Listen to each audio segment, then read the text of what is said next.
actually celebrating our 35th anniversary.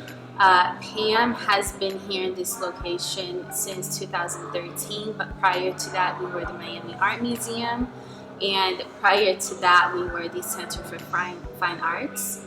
That institution started in 1984 in a way to fill the void within the young city of Miami and focusing more on contemporary art. After that, in 1994, we became a collecting institution. That's when we became the Miami Art Museum. And obviously, as the city continued to grow, we felt the need to expand and grow with Miami, and that's how we became PAMM.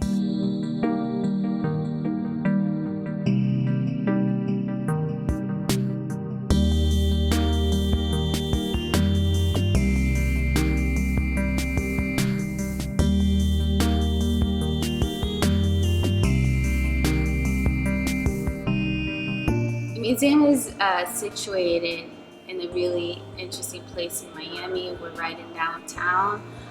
It can be easily reached through the Miami-Dade Metro Mover, which is this free little train that goes around the downtown and connects our museum park station to other places in Miami. We're easily reachable through car, but also, of course, through public transportation. There are a lot of places here in downtown that tourists can walk to. We have the Bayside area where a lot of visitors come through, cruise ships. So it's all easily very well connected.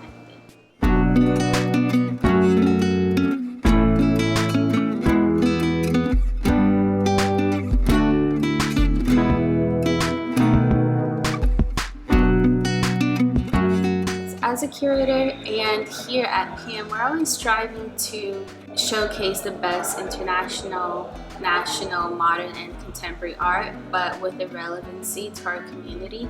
So we're always reflecting that as well, our Latin American, Caribbean, African diaspora community.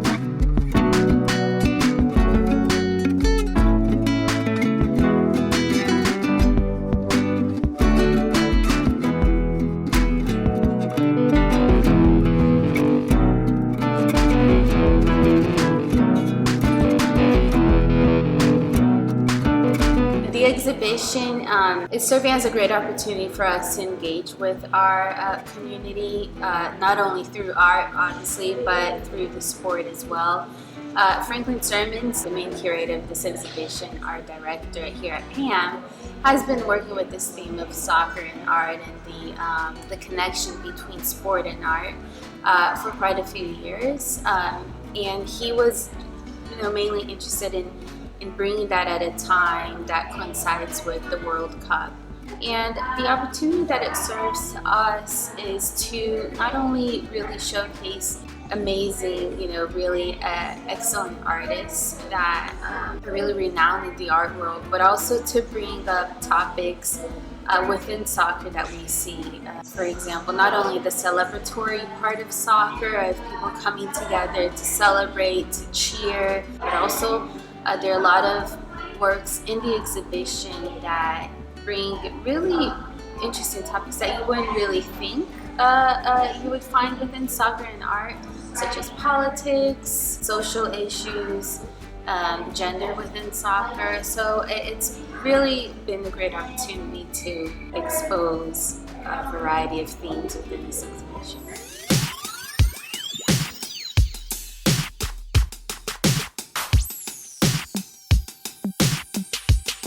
We have quite a few and really renowned artists within Brazil and some emerging.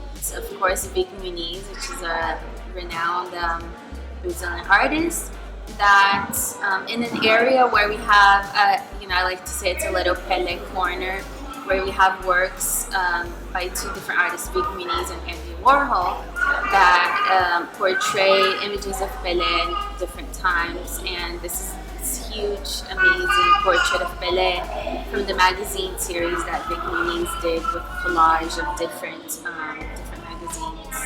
We have Nelson Lerner. He was a founder of Grupo Rex in the 60s, and his art is really interesting, where he uses a little bit of irony to critique the art world. We have a film by Jamie Laureano, also another young artist, who uses a lot of issues within the history of Brazil within his work.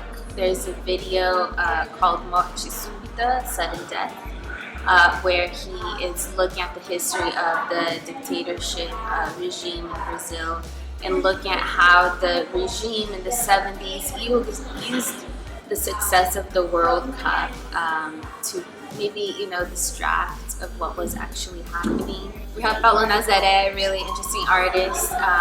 The works that we have here on view is a series of 10 posters from the series called Products of Genocide, where he's looking at products within Brazil, but also South and Latin America that carry the name of indigenous tribes. For example, Tupi, these tribes that are part of our everyday lives, but the history is often forgotten. So he goes back and uses these names and pulls up these logos, which we have here in the exhibition, logos of soccer teams from different areas of Brazil that carry those names. We have Igor Vidor. We have 2 photographs by Igor that he used to be a professional player until his teens, and what he did is he created this makeshift soccer field on an uneven terrain to really look at the social inequalities within the country and how that it can oftentimes be reflected within the soccer game as well.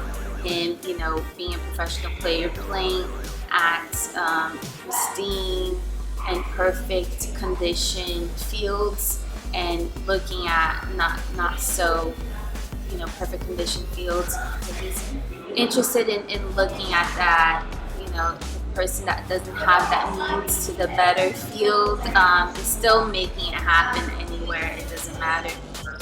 It's still a hopeful work in a way.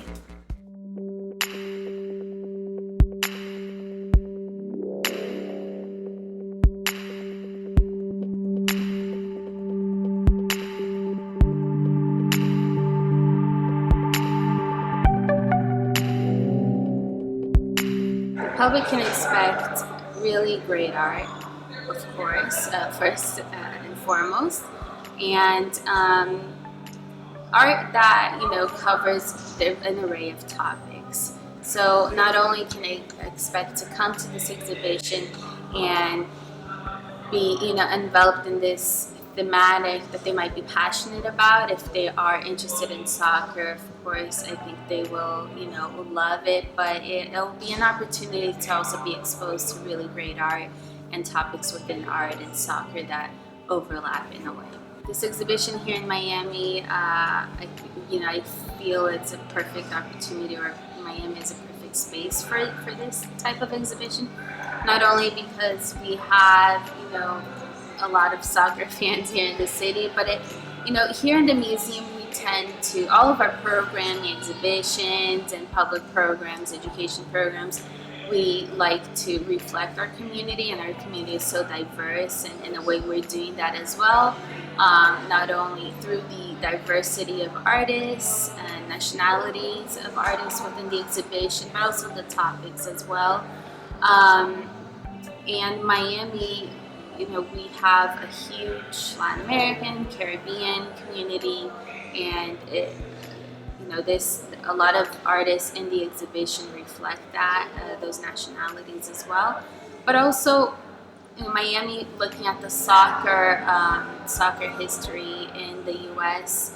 Recently, Miami announced that MLS team will be coming to Miami, so we see this culture of soccer growing throughout the years in Miami a lot. So yes, this is I think perfect location and institution to have this exhibition.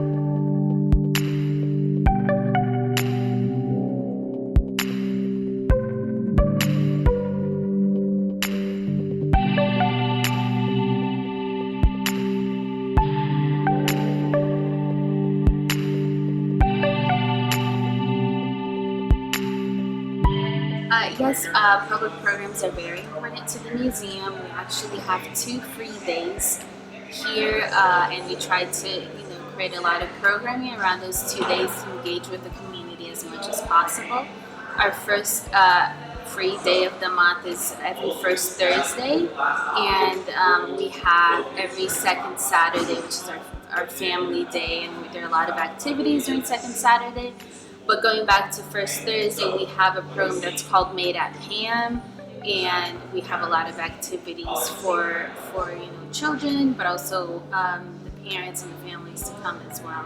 And on Thursdays, we are open until late. We're open until 9. So a lot of our public programs are held on Thursday nights. So we have public programs for adults, like lectures, performances, panels that are usually held on Thursday nights, but also on Saturday. So we have a lot of programs.